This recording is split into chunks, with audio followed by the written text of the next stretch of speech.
Baby boomers beware. Your retirement funds might be too aggressive. I'm not so sure about this, but it's an interesting article from my man Ron Surs here, and he writes in Advisor Well, they don't stupid Vetify. I hate Vetify. I don't hate it, but it's like you can't even comment, man. I used to get so many good talks with people on this page. It's just, man, when these big corporations buy out smaller entities, it really makes me mad. Well, there's my man Ron, his big 1975 disco stuff. And I like Ron. I don't agree with him a lot, but I like him. Here, I'm not so sure I agree with his thought process here, but let's go into it.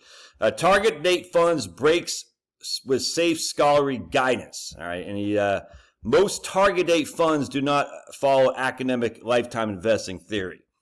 All right, and then he cites right here the TSP, the federal TSP, the federal thrift savings plan target income fund. You can see this is where it should be, about 25% stocks or so, 20 to 30% stocks, essentially 70 to 80% bonds. That's where we should be for retirement income funds. And if you actually look, here's the Fidelity one. It's right here. It's about 20% right here. You can see 20% stocks, 80% bonds and cash. That's exactly where you should be, in my opinion. And if you look at the Vanguard one, and here comes the Vanguard one right here, it's, let's see, about 20% stocks and 80% bonds too. Now, they're a little bit too heavy on the international stuff, but not overly. I mean, I'm not a big fan of international as much as Vanguard is, but be that as it may, that looks pretty good. And then if you look at some of the other funds, here's BlackRock, according to Grok, and hopefully this is true. I'm not going to look at it, but actually, let's look at it. There's a ticker right there, LYRIX, because they lie.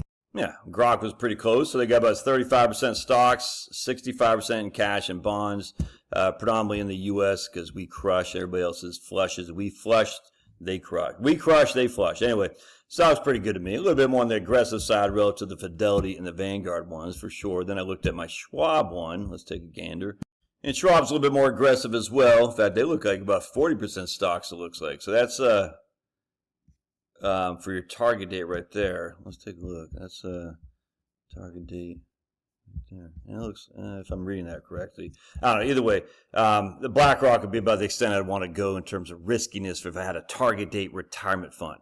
That makes sense to me, man. I got no qualm at all if you're going to buy a target date fund. I think what I know what Ron is saying. Why they're too risky, he's saying the bulk of retirees are not in target date retirement income funds. They're just in target date funds outright. And so if you actually look at, like, for instance, look at a Schwab actually, let me show you what I'm talking about here. Here was the Life Strategy Conservative Growth Fund, which I'm a big fan of. I think it's like 35, 65, something like that, stocks to bonds. Let's take a look here. Go down here to see. It's about 40%, about 65%. Actually, 1 second. We want to look. There's a bond market, 40%. And about 55, about 40, 60 stocks to bonds when I factor in cash and everything. So, I mean, I just disagree that the idea that baby boomers are too aggressive in their target date funds. Now, if you have a target date 2050 fund, that might be different. You might want to revisit that if you're, about to retire for sure. But I don't think they're overly aggressive at all.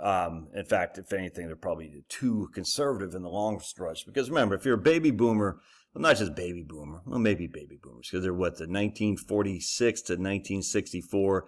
So 1964, they're 61 years old, and they still got another 20 years or so. I think it's too conservative, man. I think Ron is wrong here. 20% stocks is for a 20-year portfolio. That's pretty conservative, man. As Schwab says, you're a long-term investor even when you retire. That's what Charles Schwab said. I'll never forget, because I used to work at Schwab, believe it or not. Not for long, I think 2 years. Can't remember. I was about to get laid off because of the great, the 2000 pop, and it blew us all out of the water, man. But I had already quit by then. But anyway, 3 weeks later, as my friends were getting laid off left and right. Anyway, the point being is, you're always a long-term investor. If you're 80 years old, you're not. But if you're 61, you're still a long-term investor. So I don't think these funds are overly aggressive. It really depends on you, your ability to deal with the ups and downs of the market. With that said, I mean, even if you're in a target-based fund that's 20% stocks, 80% bonds, let's take a look at what Vanguard did in 2022. It probably got smoked, I bet, for what people were. Let's strategy funds. Hold on a second. Yeah, right here. Let's see what this did in 2022. The Vanguard fund. Let's take a gander. Yeah, 2022 is down 13%. I mean, that's pretty significant for a conservative investor, down 13% in a heavily bond fund. Let's take a look at the BlackRock one. I wonder what the BlackRock one did. Hold on a sec. And so in 2022, the BlackRock one was down 15%. So not a significant difference between the two. And the average of a lifestyle, a conservative fund, retirement income fund was still down 12.74. That's the issue. I don't think we'll ever see that kind of chaos again in the bond market. But the facts are they did well underperform what anyone expected. That's just a fact. And so if you're like, all right, I was down 15 versus 12 and a half. So I had $100,000. Now I'm down to 85, or I could have been down to 88, 87 and a half. Is that really going to make or break you? You're going to jump off a bridge because you're down 15 versus jumping off a bridge because you're down 12? I don't think so. Anyway, point being is at the end of the day, it really depends on you, my friends, my furry friends, you, the risk takers. All right, how willing are you to take some risk? And as what we saw in 2022, maybe the risks are there more than what you even recognize due to the interest rate fluctuation. Again, I don't think that's ever going to happen. The likelihood of it going from 25 basis points to the Fed funds rate to 5.5 or so, I can't remember. I think it's 4 3/4. That's never happened before that big, and I don't think it'll ever happen again. And we're talking significant increases in that kind of yields from the bottom. You can't hardly get much worse than that to where we are. All right, God bless. Smash that like button.